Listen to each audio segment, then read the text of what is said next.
Hello friend, आपके अपने YouTube channel GS tutorial में आप लोगों का स्वागत है। तो आज हम लोग स्टार्ट करेंगे RRB NTPC stage 1 2/4/2016 shift third में पूछे गए मैथ के सारे सवालों पे। इससे पहले आप लोगों का 12 पार्ट तक हो चुका है, जिसमें हम लोग 361 नंबर सवाल तक को देख चुके हैं। आज 13वां पार्ट स्टार्ट करते हैं, तो आइए देखिएगा।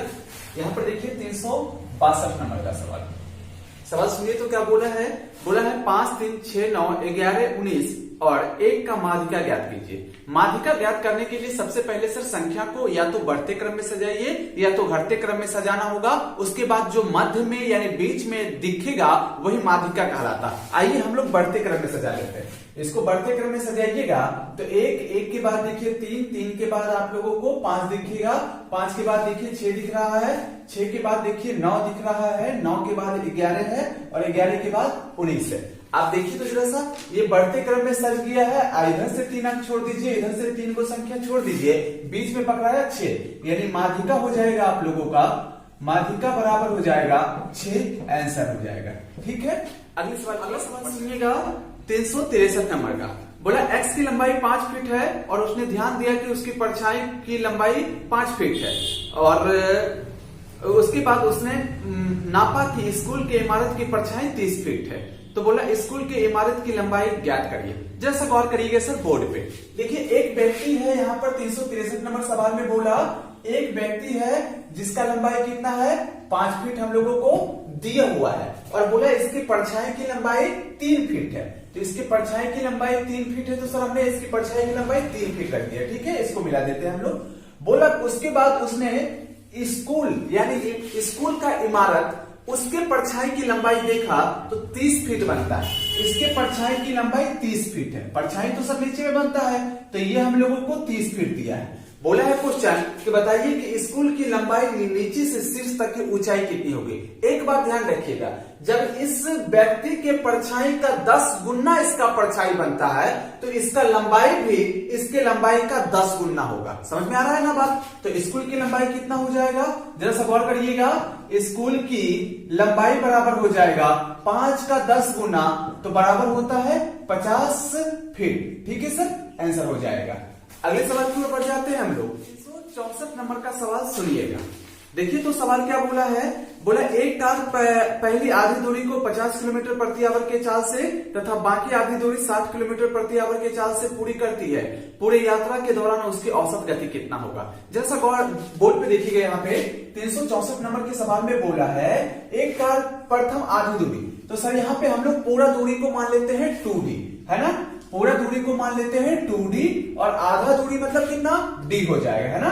तो आधा दूरी यहाँ पे देखिए D, ये आधी दूरी को चला है ये 50 किलोमीटर प्रति आवर के चाल से, इसको चला 50 किलोमीटर प्रति आवर के चाल से, शेष तो आधा ही बचा होगा ना सर। पूरा जब 2D है और D मतलब आधा, तो शेष कितना बचा होगा इधर D किलोमीटर। बोला शेष दूरी को 60 के चाल से चला है, यानी ये चला है 60 किलोमीटर प्रति आवर के चाल से। बोला यहां से पूरा यात्रा का औसत चाल, याद रखिएगा सर, जब दो समान दूरी है ये D और ये D, समान दूरी को अलग अलग चालों से चलेगा तो औसत स्पीड बराबर होता है, एवरेज स्पीड बराबर हो जाता है यहाँ पे 2xy बट्टा होता है x प्लस वाई।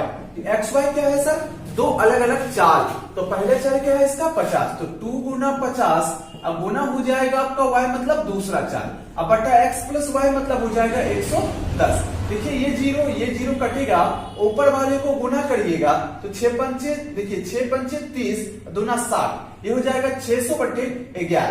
अब 600 में 11 से भागा दीजिएगा आप तो आएगा 11 25 55 5 शून्य 11 चौका 44। देखिए 6 शून्य हो जाएगा 11 25 55, फिर देखिए यहाँ पे 55 5 शून्य 11 चौका 44, तो ये हो जाएगा हम लोगों का एवरेज स्पीड 54.54 किलोमीटर प्रति आवर। ठीक है, अगले सवाल की ओर बढ़ते हैं। अगला सवाल सुनिएगा, अगला है 365 नंबर का। बोला ए अकेला एक काम को 15 दिनों में कर सकता है और बी उसी काम को 18 दिनों में कर सकता है। बोला दोनों एक साथ काम करते हैं तो उसी काम को पूरा करने में कितना समय लगेगा। जरा सा गौर फरमाइएगा सर, यहाँ पे देखिए 365 नंबर का सवाल है। बोला है ए अकेला 15 दिनों में कर सकता है, ए 15 दिनों में कर सकता है और बी अकेला करेगा तो उसी काम को 18 दिनों में कर सकता है। बोला ये दोनों मिलकर पूरा काम कितने दिनों में करेगा। याद रखिएगा सर, इसका एक सिंपल सा ट्रिक है, जब दोनों का अलग अलग डे दिया हो, अब बोलेगा दोनों मिलकर कितना दिनों में करेगा, तो एक फॉर्मूला है ए बी बट्टा ए प्लस बी। ए बी क्या है, दोनों के डेओ का गुणनफल, अब बट्टा में दोनों के डेओ का योग। तो जरा सा गौर करिए, यहाँ ए प्लस बी का डे निकल जाएगा, दोनों मिलकर कितने दिनों में, तो यहाँ हो जाएगा आपका ए बी मतलब 15 गुना 18, अब बटे 15 प्लस 18 करिएगा आप यहाँ पे, तो हो जाएगा 30, 30 3 33, 3 11 है, 3 छाके, तो हो जाएगा 90 बटा 11 दिन लग जाएगा। ठीक है, समझ में आ गया ना। अगले सवाल की ओर बढ़ जाते हैं, सुनिएगा 366 नंबर का। बोला 120 वस्तुओं का क्रय मूल्य 80 वस्तुओं के विक्रय मूल्य के बराबर है, तो लाभ प्रतिशत ज्ञात करिए। जैसा गौर करिए सर, ये भाव का केस है, थोड़ा बोर्ड पे समझने का प्रयास करिए। देखिए 366 नंबर का सवाल दिया है, बोला 120 वस्तु का सीपी, सीपी मतलब कोस्ट प्राइस, 120 वस्तु का सीपी जो है बराबर है 80 वस्तु का सेलिंग प्राइस यानी बिक्री मूल्य के बराबर है।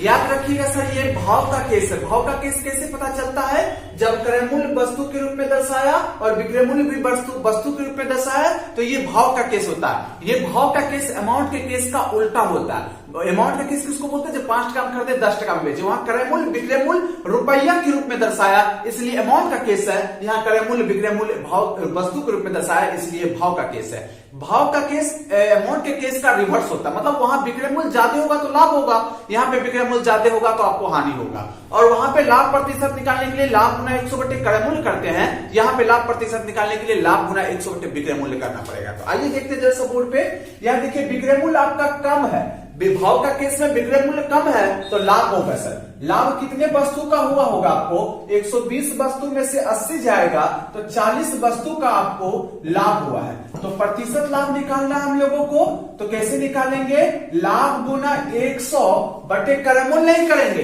विक्रय मूल्य करेंगे।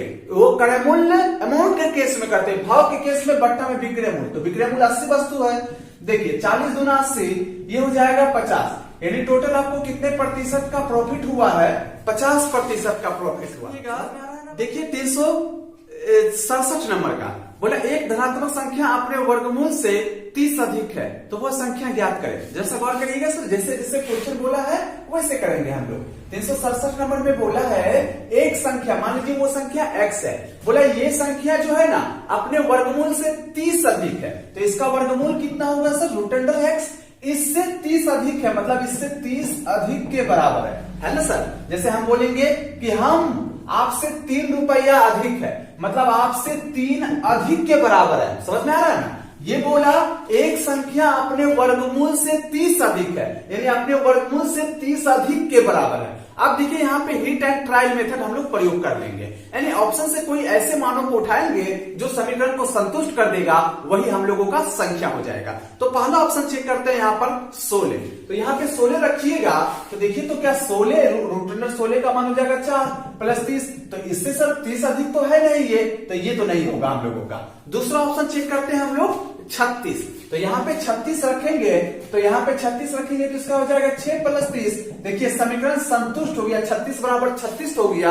यानी x का वैल्यू कितना होगा, 36 होगा, यानी x बराबर हो जाएगा 36 आंसर। वैसे सर प्रोसेस से बनाइएगा तो करीब हमको लगता है 10 से 15 मिनट लग जाएगा।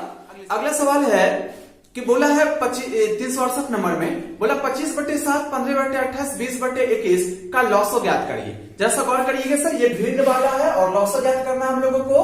368 नंबर का सुनिए, 25 बटे 7 दिया हम लोगों को, 15 बटे 28 दिया है, आगे देखिए जरा सा 20 बटे 21 दिया है। इसका क्या ज्ञात करना है सर हम लोगों को, एलसीएम। जब भिन्न वाला में एलसीएम पूछे ना, तो ऊपर वाला का एलसीएम और नीचे वाला का एचसीएफ करिएगा तब एलसीएम निकलेगा। आप कहिएगा सर एलसीएम में एचसीएफ का क्या जरूरत है, जरूरत है, इसी प्रकार से बनता है। एलसीएम निकालना है ना पूरे भिन्न का, तो ऊपर वाला का एलसीएम ले लीजिए, ऊपर वाला का एलसीएम निकालिएगा तो 300 आएगा, और नीचे वाला का एचसीएफ लिखना है, तो एचसीएफ कितना हो जाता है इसका 7, तो आंसर हो जाएगा 300 बटे 7। अगर सर हम लोगों से इस सब का एचसीएफ पूछता, तब तो ऊपर वाला का एचसीएफ और नीचे वाला का एलसीएम करते, तब आंसर निकलता। ठीक है, अगर गौर करिएगा 369 नंबर का सवाल सुनिए, बोला एक समान बक्सा के आयाम 80 सेंटीमीटर, 60 सेंटीमीटर और 40 सेंटीमीटर है। बक्सा को ढकने के लिए कितने वर्ग सेंटीमीटर के कपड़े की आवश्यकता होगी? सर कपड़ा से ढकना है तो जितना उसका संपूर्ण पृष्ठ क्षेत्रफल होगा उतना ही मीटर स्क्वायर का कपड़ा चाहिए आप लोगों को। आइए देखते हैं कि उस घनाव का आखिर संपूर्ण पृष्ठ क्षेत्रफल है कितना। तो जितना क्षेत्रफल होगा उतना ही मीटर स्क्वायर का कपड़ा चाहिए। तो जरा सा गौर करिएगा यहाँ पे। तो देखिए तो यहाँ घनाव का संपूर्ण पृष्ठ क्षेत्रफल का फॉर्मूला जानते हैं ना आप लोग? क्या होता है संपूर्ण पृष्ठ क्षेत्रफल घनाव का? 2 × LB plus BH plus LH होता है सर। जरा सा गौर करिएगा। 2 × LB कितना दिया है, मतलब 80 × 60। देखिए 80 × 60 हो जाएगा, प्लस BH कितना हो जाएगा सर यहाँ पे 60 × 40 हो जाएगा, प्लस LH मतलब कितना हो जाएगा? L देखिए यहाँ पे 80 दिया है और H हम लोगों को कितना दिया है? 40 दिया है। यहाँ हमने कर दिया और देखिए ये सबको सर सॉल्व कर लीजिएगा तो यहाँ हो जाएगा 2 × 6 × 8 = 4800 प्लस हो जाएगा 6 चौका 2400 हो जाएगा, प्लस हो जाएगा 8 चौका 3200। ये सारे टर्मों को जोड़िएगा तो 2 × में हो जाएगा 0 0। यहाँ देखिए 2 4 2 6 8 6 14 का 4 हो जाएगा। जरा सा गौर करिएगा आगे। 3 2 5 5 4 9 1 10 हो जाएगा। अब इसको गुना करिएगा 208 00 हो जाएगा। इतना देखिए अगर सेंटीमीटर में दिया है तो सेंटीमीटर क्यूब हो जाएगा। जितना उसका संपूर्ण पृष्ठ क्षेत्रफल है उतने ही सेंटीमीटर क्यूब का कपड़ा चाहिए। ठीक है, सॉरी स्क्वायर होगा यहाँ पे, स्क्वायर हो जाएगा। तो इतना सेंटीमीटर स्क्वायर का कपड़ा चाहिए। ठीक है, अगले सवाल के ऊपर 370 नंबर का बोला ए और बी के आय का अनुपात 3:2 है। उनके व्यय 14,000 और 10,000 है। बोला है ए की बचत 4,000 है तो बी की बचत कितना होगा? जैसे सर गौर से सुनिएगा। जो डाटा हम लोगों को दिया है सबसे पहले उस डाटाओं को लिख लेते हैं। डाटा क्या क्या दिया हम लोगों को 370 नंबर में? देखिए तो ए और बी के आय का अनुपात दिया तो ए है बी है, दोनों के आय मतलब कमाई का रेशियो दिया है 3:2। आगे देखिए सर यहाँ पे बोला है दोनों का व्यय, व्यय मतलब होता है खर्च। देखिए ए का खर्च दिया है 14,000 और बी का खर्च दिया है 10,000। तो ए का खर्च दिया है हम लोगों को कितना सर? 14,000 रुपया दिया है। और देखिए ना बी का खर्च कितना दिया हम लोगों को? 10,000 रुपया दिया। तो इसकी जगह हम लोगों ने 10,000 रुपया लिख दिया। आगे एक डाटा और दिया कि ए का बचत 4,000 है। ए का बचत कितना है? 4,000 है। तो वो भी हम लोग लिख लेते हैं। ए का बचत है 4,000 रुपया। अब देखेंगे सर कि अनुपात में जो हम लोगों को मान दिया वो किस चीज का रेशियो है? आय का रेशियो है ना। आप इधर से किसी एक व्यक्ति का आय निकालेंगे।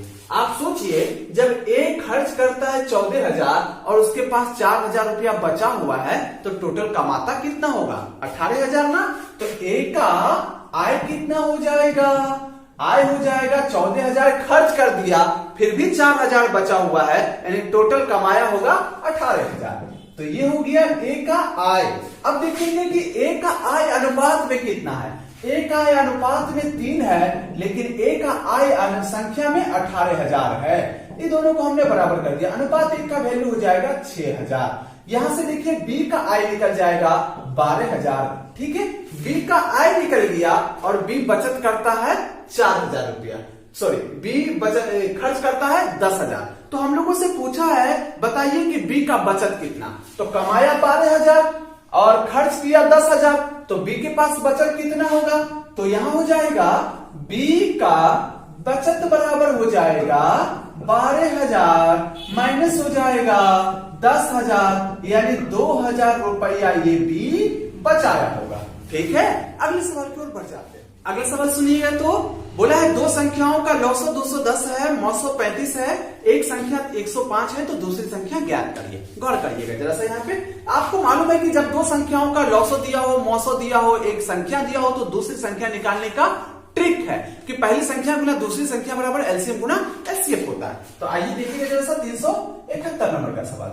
आप जानते हैं कि एलसीएम गुना एचसीएफ बराबर होता है पहली संख्या गुना दूसरी संख्या। तो देखिए सर हम लोगों को एलसीएम कितना दिया है? 210 दिया है। एचसीएफ कितना दिया है? 35। पहली संख्या कितना दिया है? 105 दिया है। दूसरी संख्या हम लोगों को नहीं पता है, एक्स मान लिया हम लोगों ने इसको। देखिए ये इसको 2 मरतबे काटेगा तो एक्स का वैल्यू कितना हो जाएगा? 70। एक्स मतलब सर दूसरी संख्या कितना हो जाएगा? 70 हो जाएगा। अगले सवाल सुनिएगा।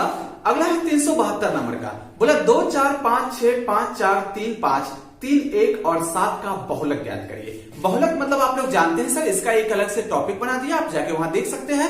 बहुलक मतलब होता है जो सबसे बहुत बार आया है, मतलब जिसकी बारंबारता सबसे अधिक बार हो वही बहुलक कहलाएगा। तो देखते हैं सर सबसे अधिक बार कौन आया है। आप देखिए जरा सर 372 नंबर का सवाल। तो यहाँ देखिए तो यहाँ पर एक जो है कितना बार आया है सर, एक बार ही आया है। और देखिए यहाँ पे एक तो एक ही बार आया है, 2 कितना बार आया है, देखिए आप एक बार शुरू से लेके लास्ट तक देखिए एक ही बार आया है। और देखिए जैसा आप 3 कितना बार आया है, तो 3 आया आपका, 1 2 बार आया है। 3 कितना बार आया है सर, 2 बार आया है। और देखिए यहाँ पे 4 कितना बार आया है, देखिए तो बोर्ड पे यहाँ पे 4 देखिए आपका 2 बार आया है। 4 भी कितना बार आया है, 2 बार आया है। 5 बार देखिए तो कितना बार आया है, 1 2 3 बार आया है। और आगे देखिए सर 6 जो है आपका एक ही बार आया है। 6 कितना बार आया है, 1 बार आया है। और 7 कितना बार आया है आपका, एक ही बार आया है। तो सबसे अधिक बार कौन आया है, 5 ना, 5 3 बार आया है, इससे पहले कोई 3 बार नहीं आया। तो बारंबारता हो जाएगा यहाँ पे, बारंबारता यानी बहुलक। बहुलक की सबसे ज्यादा कौन सबसे ज्यादा बार 5 है, तो बहुलक हो जाएगा 5 आंसर। ठीक है, अगले सवाल 73 नंबर का सवाल। देखिए निर्देश दिया है 373 से 374, निम्नलिखित तालिका का अध्ययन करें और उस पर आधारित सवालों का जवाब दें। देखिए क्या दिया है, नीचे कंपनी जेड की कई वर्षों की व्यय लाख रुपया में सूची में दी गई है। ठीक है सर, अब देखिएगा यहाँ पे क्या है, इधर देखिए वर्ष 2011 दिया है और उसमें सर कर्मचारियों में कितना वेतन बटा है वो दिया है। वर्ष 2011 में वेतन कितना बटा, 412 लाख, सभी लाख में है। और देखिए सर ईंधन और परिवहन पे टोटल व्यय कितना हुआ है, 227 लाख। और 2011 में ही बोनस मतलब कभी कभी ऐसा होता है दीपावली कोई पर्व त्योहार में लोगों को एक्स्ट्रा पैसा देके उसको खुश करने के लिए दिया जाता है, तो वो बोनस 15 लाख रुपया खर्चा हुआ। ऋण पर जो ब्याज लिया था उसमें भी कुछ ब्याज में खर्च हुआ है, 333.4 लाख। ठीक है सर, आगे देखिए कर टैक्स में 98 लाख रुपया खर्च हुआ। इसी प्रकार से 2012 का भी डाटा दिया है।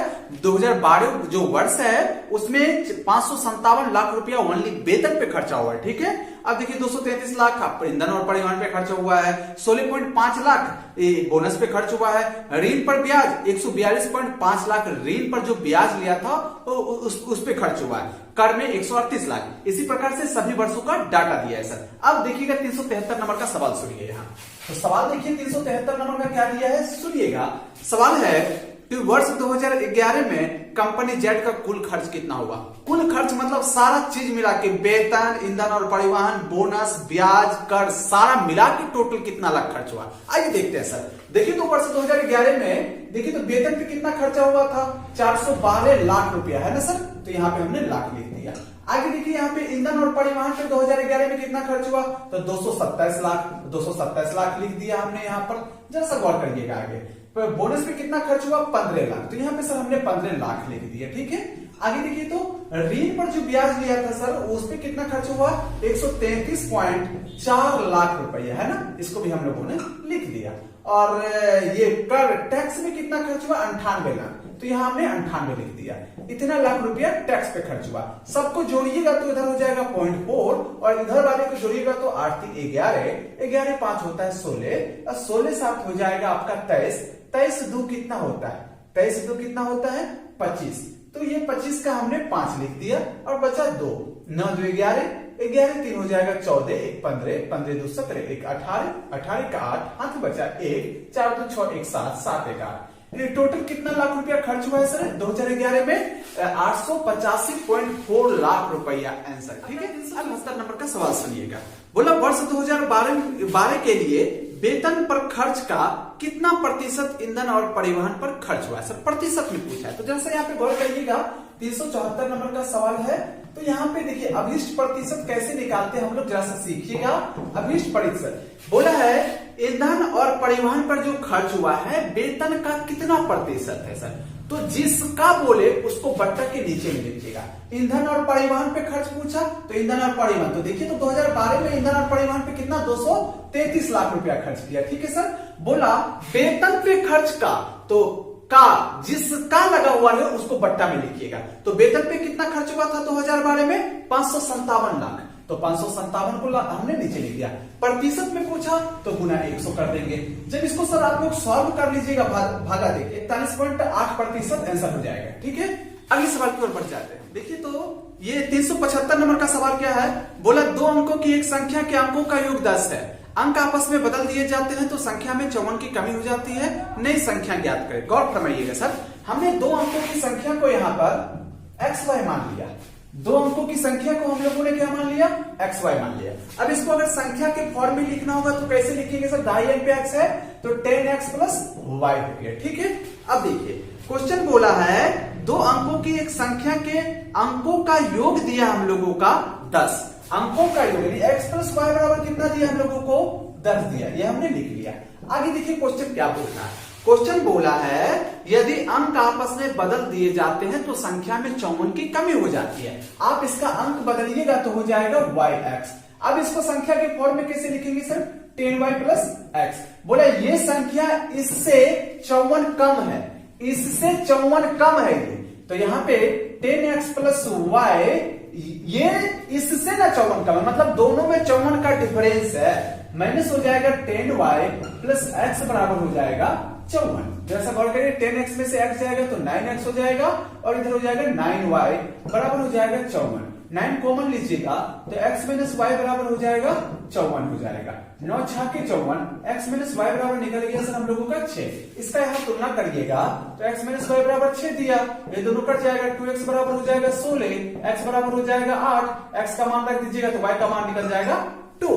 अब क्वेश्चन बोला हम लोगों से बताइए बदली हुई संख्या, तो बदली हुई संख्या तो yx था तो y का वैल्यू रख दीजिए 2, x का वैल्यू रख दीजिए 8, तो बदली हुई संख्या कौन सा हो जाएगा, 28 आंसर हो जाएगा। ठीक है, अगले सवाल की ओर बढ़ जाए। 376 नंबर का बोला दी गई संख्याओं के लिए निम्नलिखित में से कौन सा सत्य है। तो यहाँ पर सर आप चेक कर लीजिए क्योंकि हम बनाएंगे तो काफी लंबा प्रोसेस हो जाएगा। आप भागा देख के बस दो अंकों तक निकाल लीजिएगा, मान आंसर आ जाएगा आपका। यहाँ पे हम बता देते हैं कि 376 का सी नंबर सही हो जाएगा। 376 का ऑप्शन नंबर क्या हो जाएगा, सी आंसर होगा। ठीक है, 377 नंबर का सवाल सुनिएगा।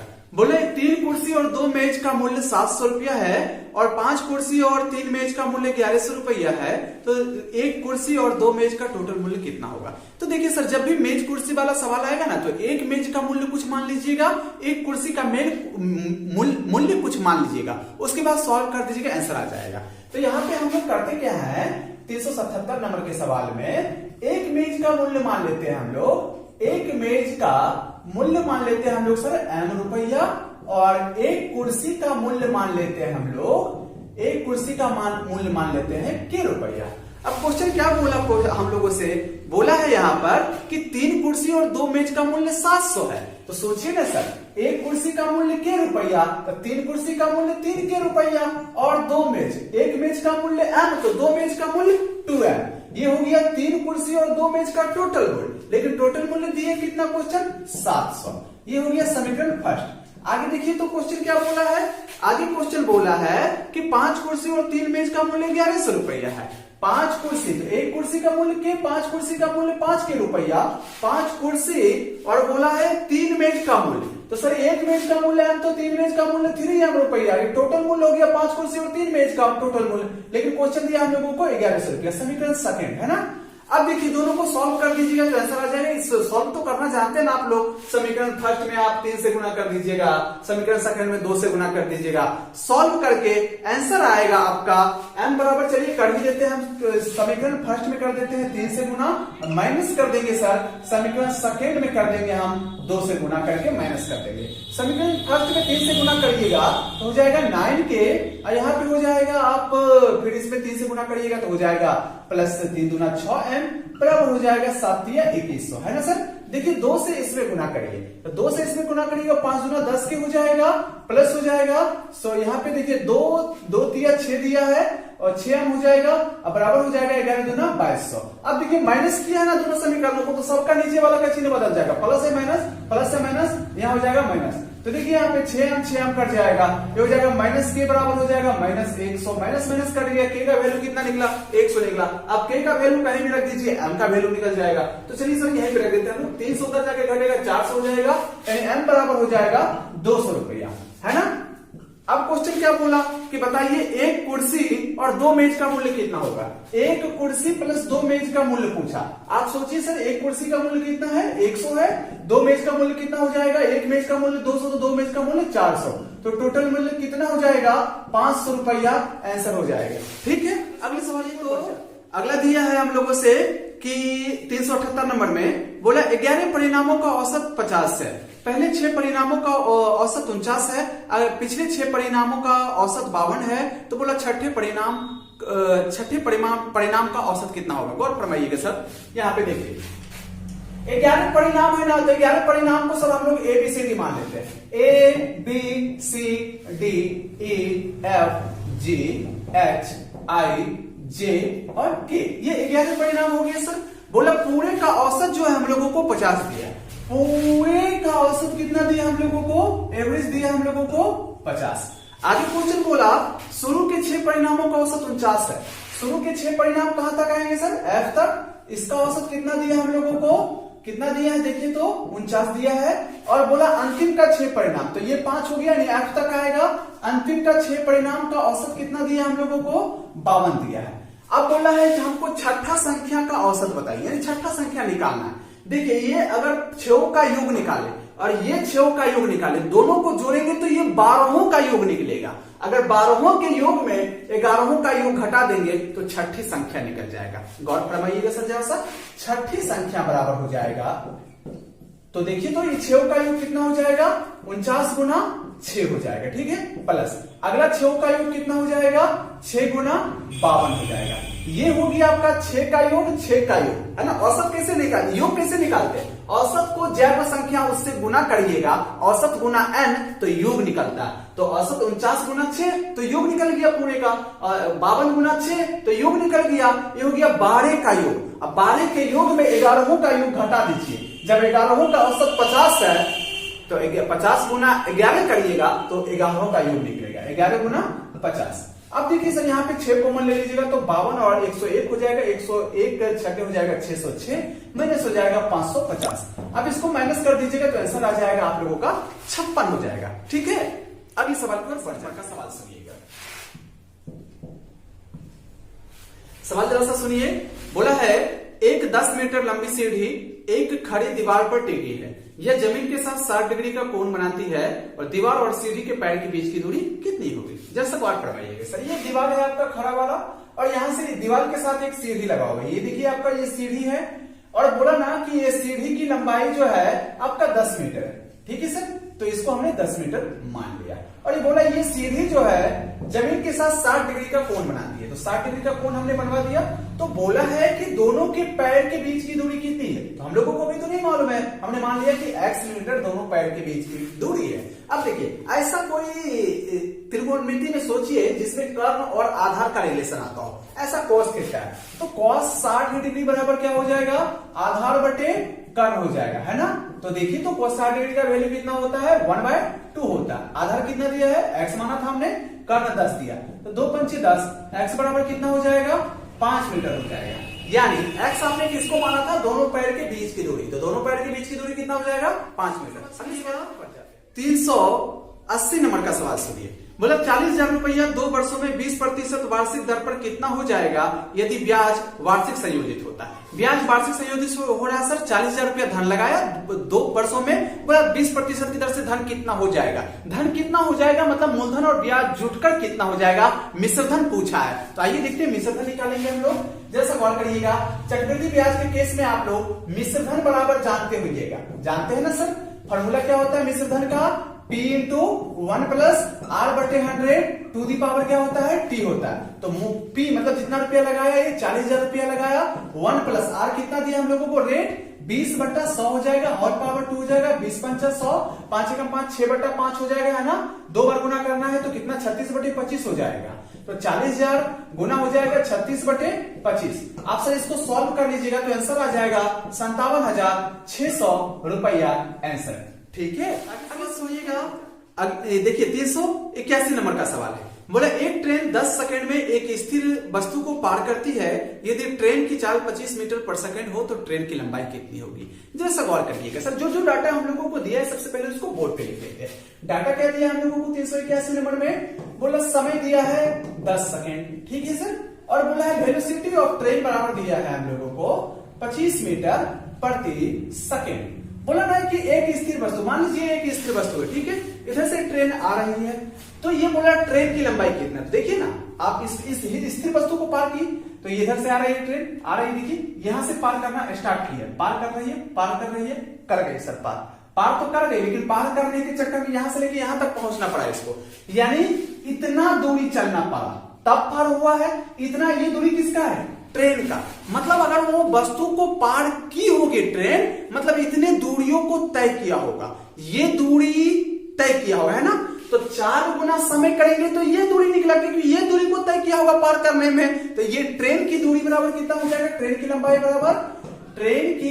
लंबाई बराबर हो जाएगा 4 गुना समय, है ना सर।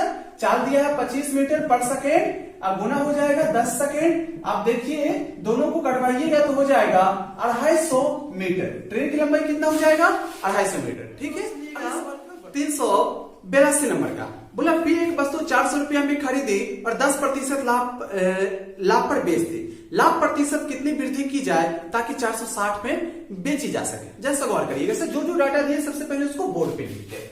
तो देखिए यहाँ पे डाटा हम लोगों को क्या क्या दिया है, 382 नंबर में बोला 400 रुपया में वस्तु खरीदी गई, सीपी कितने है सर, 400 रुपया, और बोला है क्या 10% लाभ पर बेच दिया, तो प्रॉफिट कितना कमाया सर, ये 10% का प्रॉफिट कमाया। अब बोला 460 में हमको बेचना है, तो लाभ में कितने प्रतिशत वृद्धि करना पड़ेगा। पहले तो हम ये जानेंगे, जब ये 460 में बेचना चाह रहा है तो कितना प्रतिशत का लाभ कमाना चाह रहा है। गौर करिएगा जैसा सर, तो ये सेलिंग प्राइस करना चाह रहा है 460 रुपया, तो 460 रुपया में बेचना चाह रहा है, 400 में खरीदा तो लाभ कमाना चाह रहा है 60 रुपये का। तो लाभ यहां से कमाना चाह रहा है, ये 60 रुपया का लाभ कमाना चाह रहा है, यानी कितने प्रतिशत का लाभ कमाना चाह रहा है, लाभ गुना 100 बट्टे हो जाएगा क्रय मूल्य, तो हो जाएगा 400। देखिए 0000 कटेगा, ये 15 मरतबे, यानी 460 में बेचकर 15% का लाभ कमाना चाह रहा है। बोला इस लाभ से कितना प्रतिशत लाभ बढ़ाना पड़ेगा, तो लाभ को 5% बढ़ाना पड़ेगा, है ना सर। 15% माइनस 10% बराबर हो जाएगा, लाभ को 5% बढ़ाना पड़ेगा, ठीक है। 383 नंबर का, बोला 2/9 प्लस 3/5 भागा 2/9 प्लस 2/5 को सरल करिए। तो जोड़ घटा वाली बात है, सरल तो कर ही सकते हैं सर आप लोग, फिर भी हम सरल कर देते हैं। जैसा देखिए 383 नंबर का, यहाँ पे देखिए 2/9 प्लस दिया हम लोगों को 3/5, ठीक है सर, और भागा भी दिया है 2/9 प्लस दिया है 2/5। हल करना है, सिंपल है। आप देखिए ना, एलसीएम कितना हो जाएगा 45, 9 पची 5 दूना 10 और 5 नवा 9 दिए 27, तो 27 10 कितना हो जाएगा 37 हो जाएगा। भागा है तो भागा, 9 पचे कितना हो जाएगा 45, 5 नवा 9 पचे तो 5 दूना 10 हो जाएगा, और यहाँ पे देखिए 5 नवा 9 दूना 18, 18 10 कितना हो जाएगा 28। तो इसको सर गुना को भागा को गुना में कन्वर्ट करिएगा तो नीचे वाला पड़ जाएगा 45/28 हो जाएगा, 45 कटेगा तो फाइनली आंसर कितना होगा 37/28 आंसर हो जाएगा, ठीक है। अगले सवाल की ओर बढ़ जाते हैं। तो अगला सवाल सुनिएगा, यहाँ पर देखिए 384 नंबर का, बोला यदि P 713 11 से विभाजित है तो वो छोटी प्राकृतिक संख्या P का मान ज्ञात करिए। जैसा गौर करिएगा सर, यहाँ डाटा हम लोगों को दिया है 384 नंबर में, बोला है P 713 जो है 11 से पूर्णतः विभाजित है, तो P का मिनिमम वैल्यू कितना होगा। सबसे पहले तो आपको ये मालूम होना चाहिए सर 11 से विभाजता का रूल क्या है। 11 से विभाजता का रूल है, यदि अल्टरनेट अंकों के योग का अंतर 0 हो या 11 से कटने वाली कोई संख्या प्राप्त हो तो 11 से कट जाएगी। जैसे अल्टरनेट मतलब एक को छोड़कर एक, तो देखिए तो ये हो जाएगा P+1 माइनस ये अल्टरनेट अंकों का योग, दूसरा अल्टरनेट अंकों के साथ 10। आप सोचिए कि P के जगह मिनिमम क्या रखे ताकि ये दोनों का अंतर या तो 0 हो या तो 11 से कटने वाली कोई संख्या प्राप्त हो, जैसे 11, 22, 33, 44, 55 इस प्रकार का कोई, तो भी 11 से कट जाएगा। तो सर यहाँ पे 1 रखेंगे तो फिर तो अंतर हो जाएगा -8, तो होता नहीं है।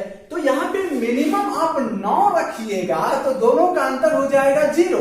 हमने तो बोला ही था कि अगर दोनों का अंतर हो जाएगा 0 तो संख्या कट जाएगा 11 से, तो P की जगह मिनिमम क्या रखना पड़ेगा 9 रखना पड़ेगा, ठीक है। 385 नंबर का सवाल सुनिएगा, बोला पी कार्य करने में क्यू से दोगुना सक्षम है। क्यू एक काम को 12 दिनों में करता है, तो दोनों मिलकर एक साथ काम करते हैं, तो इसी काम को पूरा करने में कितना समय लगेगा। सिंपल है सर, कई बार ये सवाल हो चुका है, एक बार फिर से बोर्ड पे देखिएगा। यहाँ देखिए 385 नंबर का सवाल। बोला है पी कार्य करने में क्यू से दोगुना सक्षम है, मतलब ये एक इफिशियंसी है, तो इसका इफिशियंसी कितना है सर 2 है। बोला है क्यू 12 दिन में करता है, क्यू 12 दिन में करता है पूरा काम, तो क्यू का क्षमता 1 है, क्षमता 1 वाला 12 दिन में करता है। अब बोला दोनों मिलकर कितना दिन में करेगा, तो दोनों मिलकर एक दिन में 3 काम करेंगे, यानी दोनों का सम्मिलित क्षमता 3 है, तो कितना दिन लगेगा। तो क्षमता 1 वाला 12 दिन में करता है, तो इसीलिए दोनों मिलके करेगा तो क्षमता 3 हो जाएगा सर। तो क्षमता 3 वाला कितना दिन में करेगा, 12/3 बराबर कितना, 4 दिन में करेगा। सिंपल है, समझ में आ रहा है ना बात। तो आज सवाल सुनिए जरा सा, क्या बोला है सवाल। बोला है ए ने बी को 15% लाभ पर एक खिलौना बेचा, बाद में बी ने ए को यही खिलौना 20% लाभ पर बेचा, 552 रुपया का लाभ वो कमाया। बोला है ए ने खिलौने के लिए वास्तव में कितना भुगतान किया था। ए ने कितना भुगतान किया, मतलब सर ए का क्रय मूल्य पूछा। चलिए आइए डाटा जो दिया है वो डाटा लिख लेते हैं। पहले तो ए का क्रय मूल्य मान लेते हैं, ए खरीदा होगा मान लीजिए X रुपया में। आगे क्या बोला सर, ए बी को 15% लाभ पर बेचा है ना, ए 15% लाभ पर बेचा, यानी क्रय मूल्य से 15% अधिक पर बेचा होगा। क्रय मूल्य तो पहले से 100% रहता, यानी ये बेचा कितना में, X का 100% पहले से है, इससे 15% यानी X का 115% पे बेचा। परसेंट उड़ेगा सर नीचे, डबल जीरो आएगा, 5 गुना 10, 5 दिया 15, 5 पैसे है 100, यानी ये बेचा कितना में, 23x/20 में बेचा है ना सर। इतना में बेचा किसको, बी को ना, यानी इतना में बेचा मतलब बी इतना में खरीदा होगा। आप ही सोचिए ना, कोई दुकानदार 5 रुपया में मैगी आपको बेचा, मतलब आप 5 रुपया में मैगी खरीदे हैं। सिंपल है, ये इतना में बेचा मतलब बी इतना में खरीदा होगा, तो बी का सीपी कितना हो जाएगा सर, बी का सीपी मतलब पोस्ट पर क्रय मूल्य कितना हो जाएगा, 23x/20 हो जाएगा है ना। अब बोला बी इतना में खरीदा, फिर बोला कुछ दिन के बाद बी जो है, बी ने 20% लाभ पर बेच दिया। बी कितना में बेचा सर, 20% लाभ पर, यानी बी 20% लाभ पर बेचा, मतलब क्रय मूल्य से 20% अधिक पर बेचा होगा। क्रय मूल्य कहीं भी अपने आप में 100% होता है, तो ये बेचा कितना में आपको, इससे 20% अधिक पर, तो 23x/20, तो 100% पहले से है, 20% अधिक पर बेचा, 120% पर बेचा, परसेंट उड़ाइएगा नीचे, डबल जीरो होगा। तो देखिए जरा सा यहाँ पे 20 छके कितना होता है, 120 होता है, तो ऊपर वाले को गुना करिएगा तो हो जाएगा 6 के 18 और 6 दूना 12, तो 12 एक कितना हो जाएगा 13, 138x/100 में बेचा। और बोला ना सर कि बी को 552 रुपया का प्रॉफिट हुआ, मतलब बी जितना में बेचा अब बी जितना में खरीदा था, यानी ये विक्रय मूल्य इससे 552 रुपया अधिक है, मतलब दोनों में 552 का डिफरेंस है। विक्रय मूल्य और क्रय मूल्य में 552 का डिफरेंस है, तब ना 552 का लाभ हुआ। गौर करिएगा, तो यहां हो जाएगा बी का डाटा देखिए यहाँ पे दिया है 138x/100 माइनस खरीदा था ये 23x/20 में खरीदा है ना सर। तो यहां से एलसीएम निकालिएगा तो आ जाएगा 100, ये 101 मरतबे काटेगा, आ जाएगा 138x बराबर हो जाएगा सर कितना, 552 रुपया। विक्रय मूल्य माइनस क्रय मूल्य बराबर हो जाएगा 552। तो जैसा गौर करिएगा यहाँ पे ये हो जाएगा 138x माइनस 20 5 100, 5 से गुना करिएगा, 5 दिया 15, 5 गुना 10 से 11x बराबर हो जाएगा 552 है ना सर। गौर करिएगा जैसा यहाँ पे सॉल्व करिएगा, इसको घटाइएगा तो हो जाएगा 3, यहाँ पे 3 में से 1 जाएगा तो कितना हो जाएगा 2, x बट्टे हो जाएगा 100 बराबर हो जाएगा 552। आप इसको काटिएगा तो हमको लगता है 24 दिया 72, 24 दूना 48, 48 साथ होता है 55, ये 24 मरतबे काटेगा तो x का वैल्यू कितना हो जाएगा 2400 रुपया।